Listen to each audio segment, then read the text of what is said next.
Welcome back to Wealthwire Global. If you've been tracking the bullion market lately, well, you know it's been nothing short of an absolute roller coaster. Today, we are dissecting the great gold crash of June 2026. Gold prices have suddenly just tumbled from their historic highs, and it's left retail investors and seasoned traders alike asking, what exactly just happened here? And more importantly, what's our next move? So let's dive into this explainer. Think of this as your ultimate strategy guide and autopsy report for navigating all this current market chaos. Here's our roadmap for today.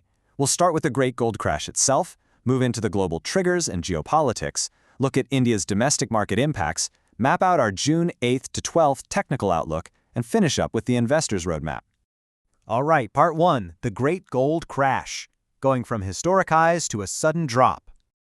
Talk about psychological whiplash, right? Retail investors are really feeling it. Just look at the stark number, 4.61%.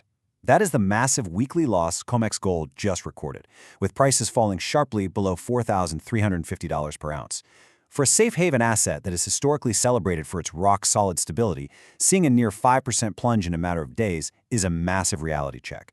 It literally wiped out weeks of steady gains in the blink of an eye. This sudden plunge has created a real roller coaster ride for retail investors. Throughout early 2026, we saw gold touching these historic upper limits, bringing a total wave of euphoria to the market. But right now, sentiment is heavily split. You got everyday buyers who rushed in at the top, experiencing the financial equivalent of catching a falling knife. And on the flip side, you got cash-ready MCX traders just eagerly waiting on the sidelines, trying to time the absolute bottom of this drop.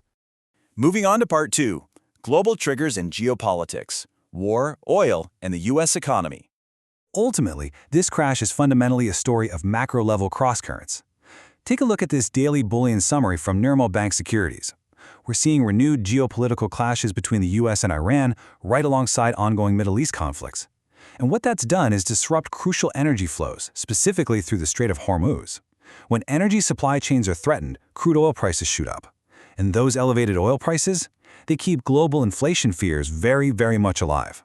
And right when the market was trying to digest those inflation fears, the U.S. delivered another massive shock. 172,000. That is the number of jobs unexpectedly added to the U.S. economy in the May payroll report. It totally smashed market expectations. Now, a robust labor market usually sounds like great news, but for gold, it's a massive headwind.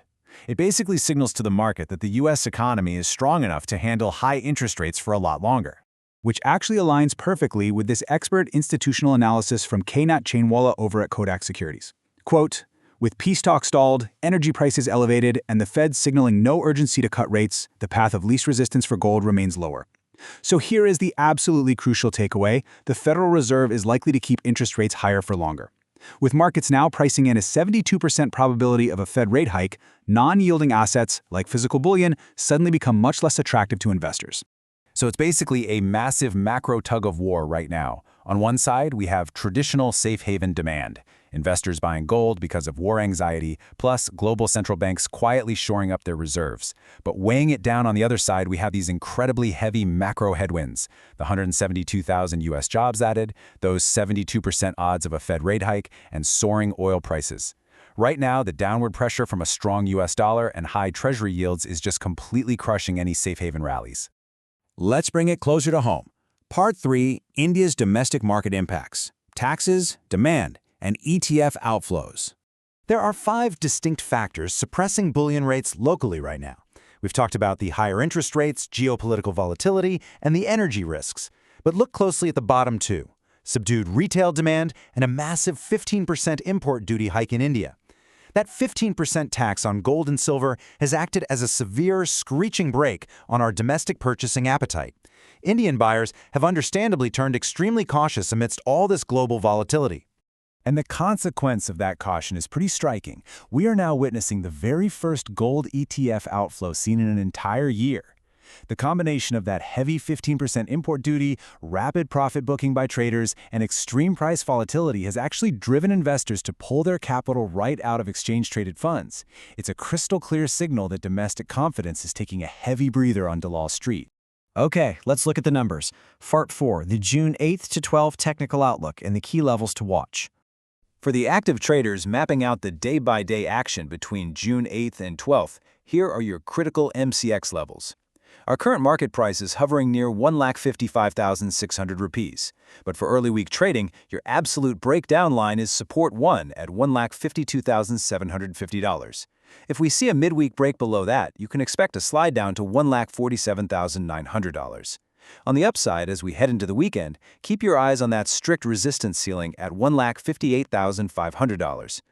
So how do the institutions play a range exactly like this?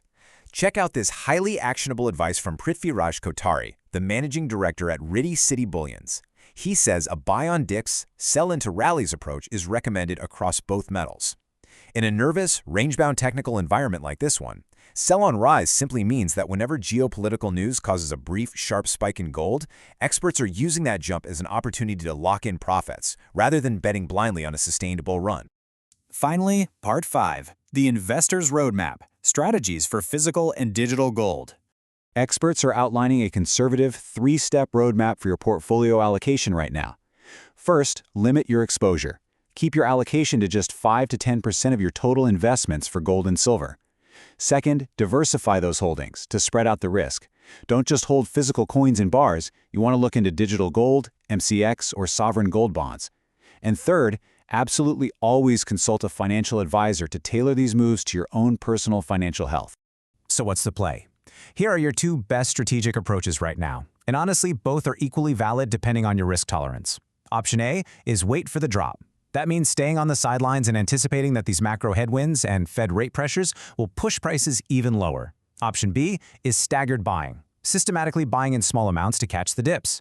Because remember, despite this current crash, gold has still delivered an incredibly impressive 36% long-term growth over the past 12 months.